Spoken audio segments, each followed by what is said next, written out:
सफलता पानी है तो सीढ़ियों की गिनती मत करो, बस अपने लक्ष्य पर फोकस रखो। सफलता अगर पहाड़ है तो हम भी दोस्तों माँझी हैं, जब तक तोड़ेंगे नहीं तब तक छोड़ेंगे नहीं। स्वागत है आपके अपने परिवार में ऑल एग्जाम स्टडी में। नमस्कार साथियों, आज देखेंगे कुछ मैथ के इम्पोर्टेंट प्रश्न जो आरआरबी एनटीपीसी से संबंधित हैं और ऐसे प्रश्न बिल्कुल बन रहे हैं दोस्तों। और ग्रुप डी में भी ऐसे बनते हैं प्रश्न, पिछले पेपर उठाकर देखिए। और आरआरबी एनटीपीसी जो अभी पेपर चल रहे हैं उनमें तो ऐसे प्रश्न बिल्कुल बन रहे हैं दोस्तों।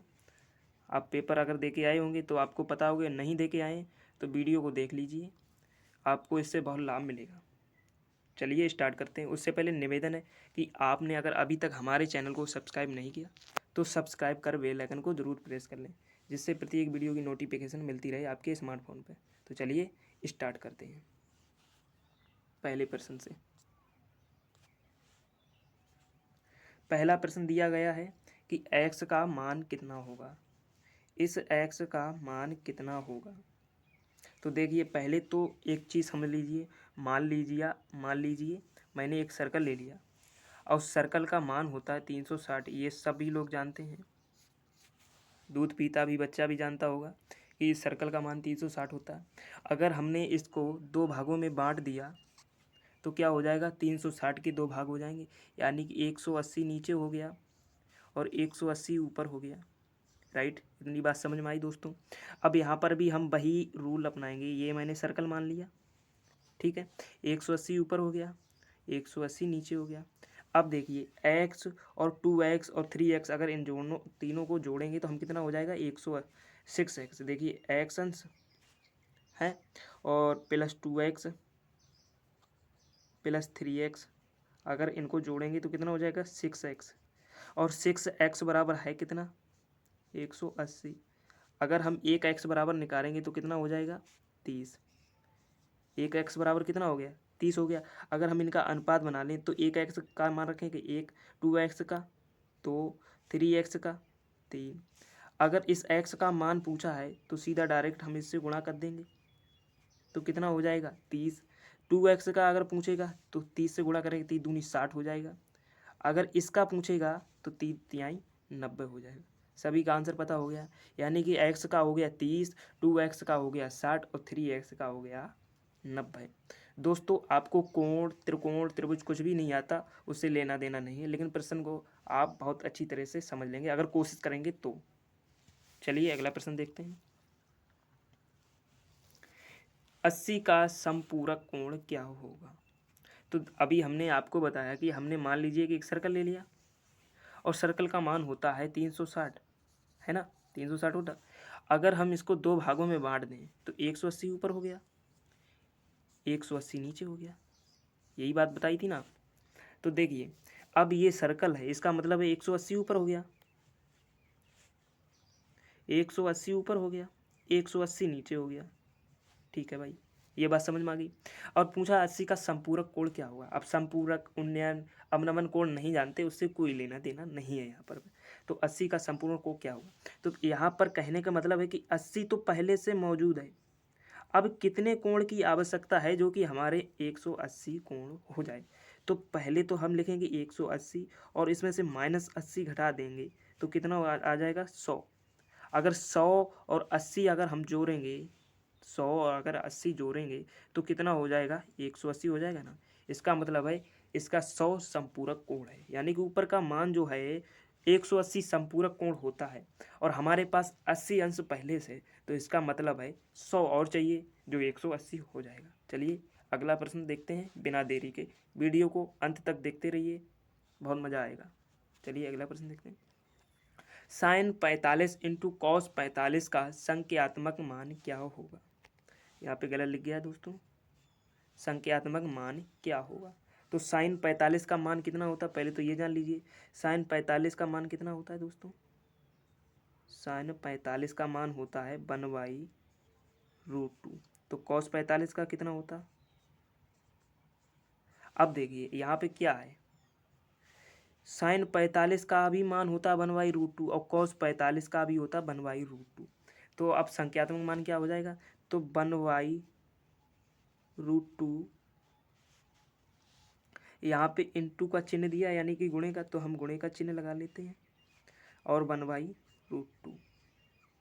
अब ये कितना हो जाएगा 1/√2 का वर्ग, है ना। अब 1/√2 का अगर वर्ग करेंगे तो कितना निकल जाएगा 1/2। यही हमारा राइट आंसर हो गया। नहीं समझे, ऐसे समझ लीजिए भाई √2 है तो रूट से स्क्वायर कट जाएगा तो कितना मान निकल के आएगा 1/2। यही इसका राइट आंसर है। चलिए अगला प्रश्न देखते हैं बिना देरी के। एक लड़का जो है अपने घर से स्कूल तक 3 किलोमीटर घंटा की गति से और लौटते टाइम 2 किलोमीटर घंटा की गति से आता है।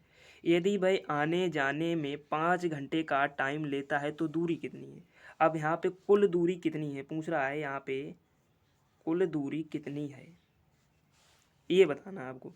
अब इसकी देखो चाल कितनी है, चाल देख लीजिए पहले तो।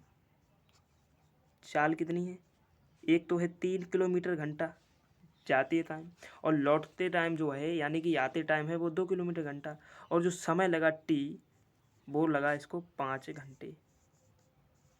5 घंटे का समय लगा। तो देखिए यहाँ पे फार्मूला कौन सा लगेगा 2x/(y) वाला। तो देखिए 2x/(y) यहाँ पे लिखेंगे हम 2, ठीक है। उसके बाद इंटू का चिन्ह लगाएंगे, फिर 3 लिखेंगे, फिर 2 लिखेंगे और नीचे कितना हो जाएगा x+y, तो 3 2 5। अब देखिए 3 दूनी 6, 6 दूनी 12, कुल मिलाकर 12 हो गए और नीचे कितने 5, 5 से भाग देंगे, 5 दूनी 10 और 5 चौकू 20, कितना निकल के आएगा 2.4। यही इसका राइट आंसर होगा। चलिए अगला प्रश्न देखते हैं। दोस्तों मज़ा आ रहा हो तो इसे लाइक कर दें। चलिए अगला प्रश्न देखते हैं। एक धनराशि साधारण ब्याज की दर से 3 वर्षों में 815 हो जाती है। 3 वर्षों में कितनी हो जाती है 815 और 4 वर्षों में 854 हो जाती। तो बताइए कि धनराशि कितनी है। तो देखिए 4 वर्षों में 854 और 3 वर्षों में 815 हो जाती। तो एक वर्ष की अगर हम निकालेंगे तो 100 वर्ष की कितनी हो जाएगी 14 में से 5 गए 9 और 4 में से 1 गया 3 39। अब एक वर्ष का ASI जो है वो 39 रुपये है, ठीक है ना। अब आर देख लीजिए, एक धनराशि साधारण ब्याज की दर से 3 वर्षों में 815 हो जाती है तथा 4 वर्षों में 854 हो जाती है। तो बताइए कि धनराशि कितनी है। दोस्तों इसका जो आंसर होगा आपको बता दें, इसका जो आंसर होगा ये सवाल लगेगा नहीं, क्योंकि यहाँ पर अब देखिए सवाल दिया हुआ है, अब इसमें समय तो दिया हुआ है लेकिन इसमें आर तो नहीं दी गई है और धन आर भी नहीं दी गई है और दूसरी बात मूलधन भी नहीं दिया गया और मूलधन ही पूछ रहा है दोस्तों। तो इसका मतलब इसका आंसर नहीं निकलेगा। इसका आंसर हो जाएगा कि हम निर्धारित नहीं कर सकते, इसका यही आंसर होगा। चलिए अगला प्रश्न देखते हैं। या तो ये प्रश्न कुछ और टाइप से होगा दोस्तों, हो सकता है इसमें कुछ गड़बड़ी हो। चलिए अगला प्रश्न देखते हैं। एक रेडियो को 10% मुनाफे से 900 में बेचा गया। दोस्तों यहाँ पे 900 नहीं है, 990 है, सही कर लेना 990 है। एक रेडियो को 10% मुनाफे से 990 में बेचा गया। यदि उसे 890 में बेचा जाता तो वास्तविक लाभ या घाटा कितना होता। तो देखिए इस क्वेश्चन को हल करने का तरीका, अब x इंटू 110 हो जाएंगे, 10% के लाभ पर बेचा गया, ठीक, ये बात समझ में आ गई। नीचे कितने हो जाएंगे 100। अब बराबर कितना है 990, 990 है ना, तो 990 कहाँ आ जाएंगे इसके नीचे 990। अब इस जीरो से तो इस जीरो कट गए, 11 निम्मा 99, यानी कि जो इसका वास्तविक मूल्य था, यानी कि वास्तविक जो मूल्य था, वास्तविक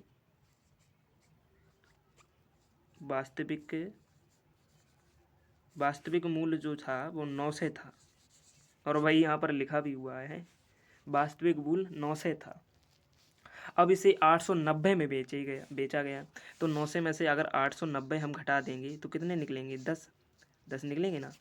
तो 10 रुपये की हानि हो रही है यहाँ पर, क्योंकि 900 इसका वर्चुलर प्राइस था और इसे 890 में बेचा जा रहा है, यानी कि 10 रुपये कम में बेचा जा रहा है, तो 10 रुपये की हानि हो रही है।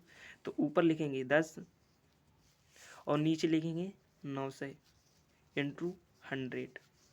इससे इससे इससे इससे ये कट गई, तो ये 10/9% की हानि होती है। यही इसका आंसर होगा। चलिए अगला प्रश्न देखते हैं बिना देरी के।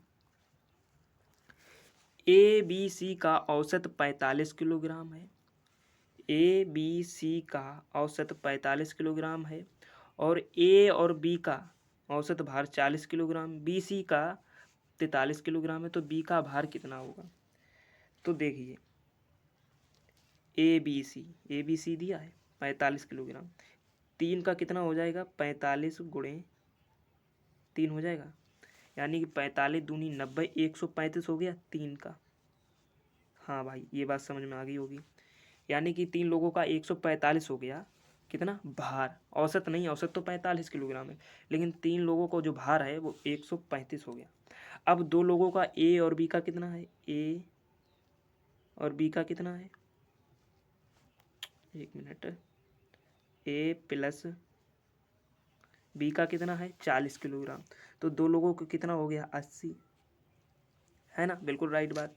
और बी और सी का कितना है? 43। बी और सी का, बी प्लस सी का कितना है? 43 किलोग्राम। 2 लोगों का कितना हो जाएगा? 86 किलोग्राम आपको होगी। अब ये बात तो समझ में आ गई। अब पूछा किसका है? बी का मान।